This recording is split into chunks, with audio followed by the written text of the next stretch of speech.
Well, all I can say is bloody, and I'm sorry. But such is life when you use technology, and we cannot always control it. If it goes wrong, we need to have a backup plan. Thank you so much, Kate and Marg, for stepping in and filling in the gaping hole while we tried to fix it. But there's that point where you just have to plow on regardless. So I'm just making this into a little movie just to let you know what I was going to do in that session if it had worked. So my initial aim was to get through 3 learning outcomes, which was a mighty big task. And so we decided that we'd try and do, in fact, model the flipped classroom approach. And like we do with our registrars, provide some pre-workshop activities that were particularly focused on those first 2 learning outcomes. And so the first thing I did was create a short introductory movie. It was a fairly quick movie, but it set up how the program would work. It was a learning sequence that included pre-workshop activities, a couple of forums, 3 short movies, a couple of pages where I provided references for you, and although I made a podcast, I haven't popped it up yet. I've actually decided to flip that to a post-workshop activity. And I then had my fingers and toes crossed that this morning's session did work, and it was working at 8:30, but never mind. That session would have been discussion and some small group work. And then it was all followed up, the final bit of the learning sequence, with some post-workshop activities, which would allow you to revise all the content covered, practice, extend your own knowledge and skills, and consolidate. So I started addressing learning outcome 1, which was about big picture learning and teaching theory, with a forum, and that's because I wanted to get a sense of what you guys already know. And the question was, what's happening for you when learning or teaching is good, when it feels great. And thank you very much for your contributions. I enjoyed reading through them. And here are some, not necessarily all, of the themes that came out of your comments.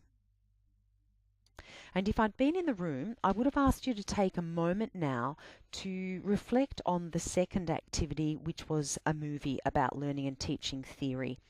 I would have got you to perhaps talk to a buddy and go, what were the key points of learning for you? What did you take away from that movie? Was there anything that resonated? Did you go, oh, I already know this stuff, or yeah, I agree with that, or no, I don't agree with that? And the reason I would do that is, one of the reasons I would do that is to bring it back into the forefront of your mind so we can continue with that learning. But secondly, if there were registrars, for example, who hadn't accessed the pre-workshop activities, your sharing of your memories of that learning artifact would actually give them some sense of what they've missed out on. So yeah, 2 purposes for doing that sort of activity. Some of the key points for me in that movie was our checklist that we came up with. If we were to mix up a lot of learning theory and a lot of teaching theory in a bucket and pour it out, these would be some of the themes. So that was really important to me. And I also talked about some other key points, the notion of a teachable moment. That is, the registrars have high levels of interest. They've thought of a connection, perhaps to a patient or an issue they're having. They're engaged, they want to know more, they can see a purpose. When we're really focused on achieving our learning outcomes and we have time constraints, we often miss those teachable moments in big group teaching. Where you can, where you see it's relevant, go with it. If not, do try and follow up with that registrar or group of registrars in one of the breaks. Very like a teachable moment is that notion of the zone of proximal development, when a registrar is aware that they need a skill or they need knowledge and they're ready to learn. Then we have the notion of scaffolding, so they're ready to go. How do we support that learning? And that's the picture of the guy hanging on to the bike. At what point can we take our hands off and let them go? And we also talked briefly about preferred learning styles, and I heard Kate talk to you about that this morning, and there is information on Mel for you about that. I think I talked about 2 other things. One was the importance of the environment. Kate will talk about that this afternoon. When you walk into a space, is it right? Does it look good? Does it feel okay? You do have some control over that. And the other add-on I had was the power of working with your buddies, working with other medical educators. Where you can, please do that. So leaving that first learning outcome, well, not so much leaving it, but we moved from that movie into some further readings that you were able to engage in your own time, and then a little forum about, did you access the readings, and if so, what did you think? And there are a couple of comments that I checked there this morning, so thank you very much for doing that. And yes, I would agree that the little movie by Eric Mazur is worth watching. About 13 minutes, but quite entertaining. After that, we went into the final little movie. And that final movie was about how we then apply those learning and teaching principles to the whole program at MCCC. And underpinning everything that we do at MCCC are these, educational theories. It's work-based, it's situated learning, experiential, we hope it's transformative. We really rely on the notion of self-directed or self-regulated learning, and we're always encouraging our registrars to that deep learning rather than just skating across the top. Also underpinning what we do is that flipped classroom approach. The learning sequence, as you're doing with this learning now, that pre-workshop engagement, the stuff that happens face-to-face where you can question, clarify and apply, and then the post-workshop, which allows you to review, practice and consolidate. Of course, as I said on the previous slide, that self-directed learning is important, but also is that learning in practice. And at the end of that last movie, we came back to this list again because it's a fantastic checklist that we should keep very close to us when we're planning our own teaching sessions. I think I asked you in that movie, if you looked at that list and decided there was something there that you didn't like or something that you'd like to change, I encourage you to do that. Creating your own might in fact mean that the list is a little bit more meaningful to you, and it will change over time, certainly as your teaching and facilitation skills adapt and grow depending on the situation. And if it had worked this morning, at this point, again, I would have said to you, any questions, any comments about that online learning or the learning that you did prior to coming to the workshop, because it's important that we acknowledge what our registrars are doing before they get to the workshop.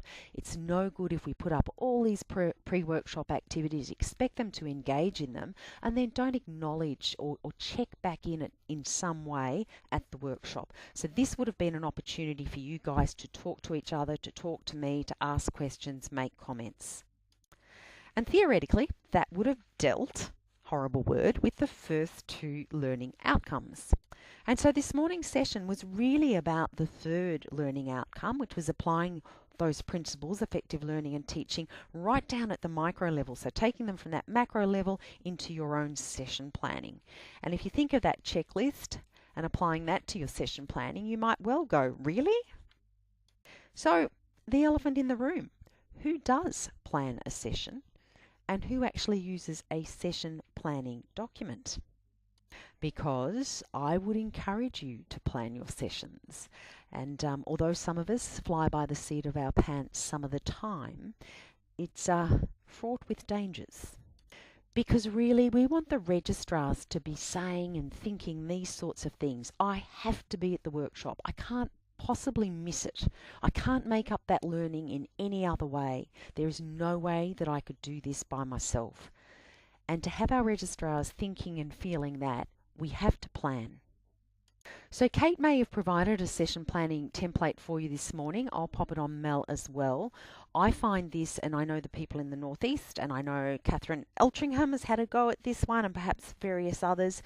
The general consensus is it is quite useful, and that's because it helps you to clarify these things, the learning outcomes, the key topics that you're going to cover and the sequence, the logical flow of those topics, your timing, the content that you want to cover under each of those topics, the registrar activity, what will they be doing, what will you be doing as the facilitator, what sort of resources you need to access, a little bit of a risk analysis, and then a reflection on the whole process. And I've just popped an example here. You won't be able to see all the detail. This is a child and adolescent health session, but you can certainly see that section up the top for the outcomes. Then the next table has from left to right where you can pop your topics, the timing, the content you want to cover, the facilitation method or registrar activity, and your resources. What you can't see down here is the bit at the bottom for the reflection.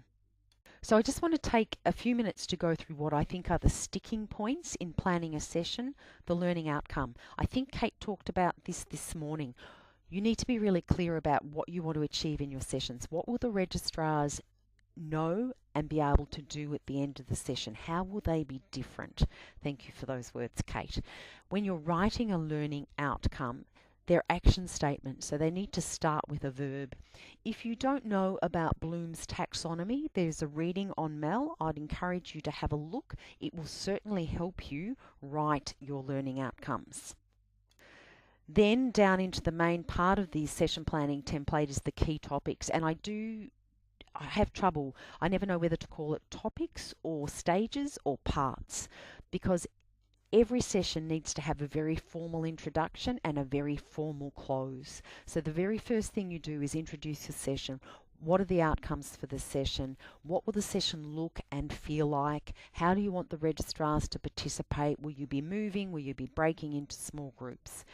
You need to have a formal close. This is what we've done today. Thank you for your involvement. Thank you for your engagement. Any questions? What learning comes now? So really, the first topic, if we're going to call them a topic, is an introduction. The last is always that formal summary and close. But what happens in between? How are you going to work out who's in the room? Who knows more than you do? Who didn't do the pre-reading? That's an important thing to consider. That might, lead you to start your session in a certain way. Make sure that your topics tell a story. There's a narrative and there's a logical flow. Then the content, in the introduction, what do I need to cover? In each of my key topics, what detail do I want to cover? What are my significant points of learning? And this is the one where you can have fun. Registrar activity and facilitation methods. Think about the comments you've made on the forum and how you like to learn. Think about your experiences as both a learner and a teacher. What activities have you seen? Again, on Mel, I'll put a section with different learning pedagogies, so problem solving, case-based, peer teaching, a whole range of activities that you can learn a bit more about and perhaps include. And so now, if it had worked this morning, we would have had a go. And I did hear Kate talking to you about picking a familiar area of focus and going through that process. What would be the outcomes? How do you want the registrars to be different at the end of the session? What are your key topics? Break down that content against each of those key topics. Keep checking for the flow. Keep checking for the story of your session. And then the fun bit, creating the activities that are going to help the registrars actually achieve those learning outcomes. And as you were doing that, I would have reminded you to keep that long list or your own checklist in mind. Just as a point of interest, I think I said this in one of the movies, I would never tick all of those when I'm teaching, whether online or face-to-face. But I do aim to, achieve about 50%, bit more if I can. But I do try and come back to that list all the time, just to keep myself on the straight and narrow. It's easy to talk the talk and not actually walk it. Okay, and by doing that, we would have got through that final learning outcome. But it's been an incredibly fast journey, and there's so much more to learn, and we could spend so much more time in all of this. So I really do encourage you, go on to Mel when you've finished today. Perhaps, give yourself a break over the weekend. But I will provide additional information, and I do encourage you to contact me if you've got any questions or comments or would like to know more. And finally, and again, my apologies this morning. A big thanks to Kate and Marg and Lorraine, who were all in the room trying to make it work. I hope you have or have had a great day. Thanks.